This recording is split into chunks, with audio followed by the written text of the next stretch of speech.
Right Naveen 4.5 ఏళ్లుగా ఏదైతే జగన్ ప్రభుత్వం వచ్చిన తర్వాత తన అస్మదీయులకు ఇసుక అవ్వచ్చు, మైనింగ్ అవ్వచ్చు, ప్రకృతి వనరులను ఏ విధంగా దోచిపెడుతుందో మనం రోజు మీడియాలో చూస్తూనే వార్తలు కథనాలు చూస్తూనే ఉన్నాం. అయితే దీనికి సంబంధించి కేంద్ర అటవీ పర్యావరణ శాఖ ఒక నివేదిక ఇచ్చింది. జగన్ ప్రభుత్వంలో యథేచ్ఛగా రాత్రి పగలని లేకుండా, వాగులు వంకలు లేకుండా మట్టి తవ్వకాలు చేస్తున్నారని ఒక నివేదిక ఇచ్చింది. ఈ నివేదికను రేపు సుప్రీంకోర్టులో కూడా ప్రవేశపెట్టనుంది. సుప్రీంకోర్టే అన్ని తేల్చి చెబుతుందని కేంద్ర పర్యావరణ శాఖ కూడా ట్రైబ్యునల్ కూడా తేల్చి చెప్పిన పరిస్థితులు అయితే కనిపిస్తున్నాయి. మీరు అన్నట్లుగా రాష్ట్ర వ్యాప్తంగా ఇదే సిచ్యువేషన్ నెలకొంది. నదులు, వాగులు, వంకలు తేడా లేదు. రాత్రైనా పగలైనా ఆగేది లేదు. నిర్విరామంగా, నిరాటంకంగా రాష్ట్రంలో ఇసుక తవ్వకాలు జరుగుతున్నాయి. ఇది కేంద్ర అటవీ పర్యావరణ శాఖ కమిటీ తేల్చి చెప్పిన నిజం. జగన్ సర్కార్ తమ అస్మదీయ కంపెనీలకు ఇసుకను అడ్డగోలుగా దోచిపెట్టిన వైనాన్ని ఈ నివేదికను కళ్లకు కట్టినట్లుగా వివరించింది.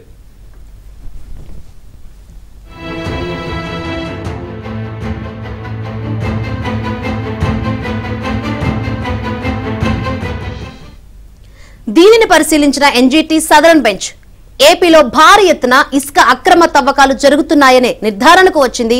ఇదే విషయం సుప్రీంకోర్టుకు నివేదించనుంది. దీనిపై సుప్రీంకోర్టే తుది నిర్ణయం తీసుకుంటుందని ట్రైబ్యునల్ అభిప్రాయపడింది. ఇందుకు సంబంధించిన పత్రాలను సుప్రీంకోర్టుకు సమర్పించాలని అటవీ పర్యావరణ శాఖను ఆదేశించింది.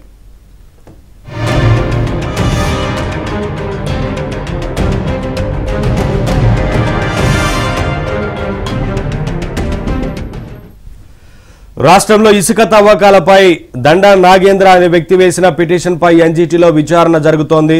ఇసుక తవ్వకాలను నిలిపివేయాలని గతంలోనే ట్రైబ్యునల్ ఆదేశించింది. కానీ దీనిని రాష్ట్ర సర్కారు పట్టించుకోలేదు. ఇక ట్రైబ్యునల్ ఆదేశాల మేరకు కేంద్ర అటవీ పర్యావరణ శాఖ కమిటీ రాష్ట్రంలో పర్యటించి ఇసుక తవ్వకాలు సాగుతున్న వైనాన్ని నిశితంగా పరిశీలించి నివేదిక సమర్పించింది.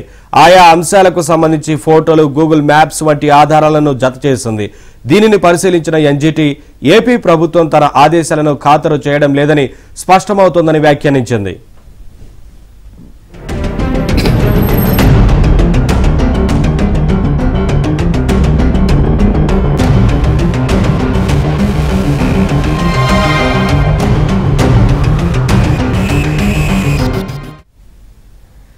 రాష్ట్రంలో కేవలం 40 రీచ్లలో మాత్రమే మాన్యువల్ మైనింగ్ కు అనుమతి ఉంది. అయినా 500 పైగా రీచ్లలో యంత్రాలతో ఇసుక తవ్వకాలు జరుగుతున్నాయి. ఈ నెల 19వ తేదీన మేం పర్యటించిన సమయంలో గోదావరి నది వద్ద అక్రమ ఇసుక మైనింగ్ జరుగుతుంది. అంబేద్కర్ కోనసీమ జిల్లా ఆలమూరు మండలం జొన్నాడ గ్రామంలో జేసీబీలతో తవ్వకాలు సాగిస్తూ ఉండడాన్ని కమిటీ గుర్తించింది. గుంటూరు, కృష్ణా జిల్లాలో ఎలాంటి పర్యావరణ అనుమతులు లేకుండా ఇసుక మైనింగ్ జరుగుతోంది. అప్డేట్స్ మా కరెస్పాండెంట్ సత్య అడిగి తెలుసుకుందాం. సత్య, యథేచ్ఛగా ఇసుక తవ్వకాలు జరుగుతూ ఉన్నాయి. రాష్ట్రంలో పరిస్థితులకు సంబంధించి మొత్తంగా కమిటీ ఏం తేల్చింది, ఏంటి వివరాలు? రాష్ట్రంలో ఇసుక అక్రమ తవ్వకాలకు సంబంధించి ఏబిఎన్ ఆంధ్రజ్యోతి వరుస కథనాలు ప్రసారం చేసింది. ఇప్పుడు ఆ కథనాలే అక్షర సత్యాలని మరోసారి నిరూపణ అయింది. ఇసుకాసురులు ఇష్టారాజ్యంగా ఆంధ్రప్రదేశ్ లో రెచ్చిపోతున్నారు. అయితే దీనికి పైన ఎన్జీటీ రిపోర్టు కోరగా ప్రభుత్వాన్ని నుంచి 25 జిల్లా కలెక్టర్లు కూడా ఒకే ఫార్మేట్ లో తమ నివేదికను అందించడం జరిగింది. అంటే ఒకే మాట పదే పదే చెప్పడం ద్వారా అబద్ధం నిజమవుతుందని కలెక్టర్లు భావించారా అని కూడా ప్రశ్నిస్తున్న పరిస్థితి అయితే ఉంది. ఈ విధంగా ఇష్టానుసారంగా అక్రమ తవ్వకాలు జరుగుతున్నప్పటికీ కూడా ఏమీ జరగడం లేదని కళ్ళు మూసుకోవడంపై తీవ్ర ఆగ్రహం వ్యక్తం చేసే అవకాశం ఉంది. ఆ నివేదికలన్నింటినీ కూడా అంటే ఎన్జీటీ ఆదేశంతో కేంద్ర పర్యావరణ అటవీ శాఖ ఒక బృందాన్ని ఏర్పాటు చేసింది. ఆ బృందం రాష్ట్రంలో జనవరి 17 నుంచి 19 మధ్య పర్యటించింది. ఆ సందర్భంగా వారు చేసిన ఫైండింగ్స్ అన్నింటినీ ఒక రిపోర్ట్ తయారు చేసి ఎన్జీటీకి సమర్పించగా ఆ రిపోర్ట్ను అదేవిధంగా ఆయా జిల్లా కలెక్టర్లు ఇచ్చినటువంటి నివేదికను రెండింటినీ సుప్రీంకోర్టుకు సమర్పిస్తామని ఇప్పటికే చెప్పిన పరిస్థితి అయితే ఉంది. ఇంత భారీగా అక్రమాలు జరుగుతున్నా కూడా పట్టించుకోకుండా ఉండడం ఎంతవరకు సమంజసమని ప్రశ్నలు అయితే వినిపిస్తున్నాయి. మరోవైపు రాష్ట్ర వ్యాప్తంగా 40 రీచుల్లో మాత్రమే మాన్యువల్ గా ఇసుక తవ్వాల్సి ఉంది. అయితే ఎన్జీటీ ఆదేశం మేరకు వచ్చిన కేంద్ర అటవీ పర్యావరణ శాఖ బృందం పర్యటించిన ప్రాంతాల్లో 2 టన్నులు తోడే బకెట్లతో జేసీబీ బకెట్లతో ఇసుకను తవ్వుతున్నట్టుగా గుర్తించినట్టుగా వాళ్ళు నివేదికలో పేర్కొన్నారు.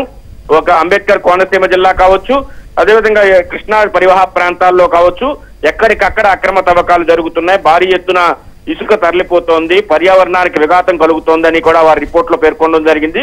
2021లో గూగుల్ ఎర్త్ మ్యాప్స్ ఆధారంగా ప్రస్తుతం ఉన్నటువంటి మ్యాప్స్ ను పోల్చి చూసినప్పుడు ఏ మేరకు పర్యావరణానికి హాని కలిగింది అనేది కూడా తమ నివేదికలో పొందుపరిచినట్టుగా మనకు స్పష్టమవుతోంది.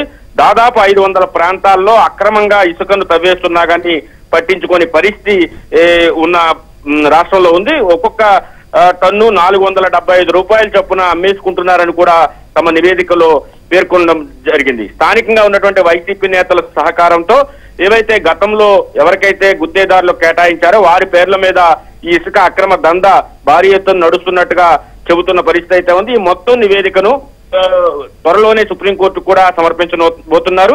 మాన్యువల్ గా వేబిల్లు కూడా జారీ చేస్తుండడం, బార్ కోడ్లు కలిగిన రవాణా పర్మిట్లు లేకుండా ఉండడం, సీసీ కెమెరా ఎక్కడైతే తవ్వకాలు జరుపుతున్నారో అక్కడ సీసీ కెమెరా ఫుటేజ్లు కెమెరాలు అందుబాటులో లేకపోవడం, ఇసుక తరలించే వాహనాలకు ట్రాకింగ్ లేకపోవడం, వీటన్నిటిని కూడా ఎన్జిటి ఆధ్వర్యంలో వేసినటువంటి కమిటీ నిర్ధారించింది. ఏపీ మైన్స్ అండ్ జియాలజీ విభాగం ఇచ్చిన లీజు ప్రాంతాన్ని మించి ఇసుక తవ్వుతున్నా కూడా పట్టించుకోవట్లేదు అనేది స్పష్టమైనటువంటి నివేదికలో పొందుపరిచిన పరిస్థితి అయితే కనిపిస్తోంది.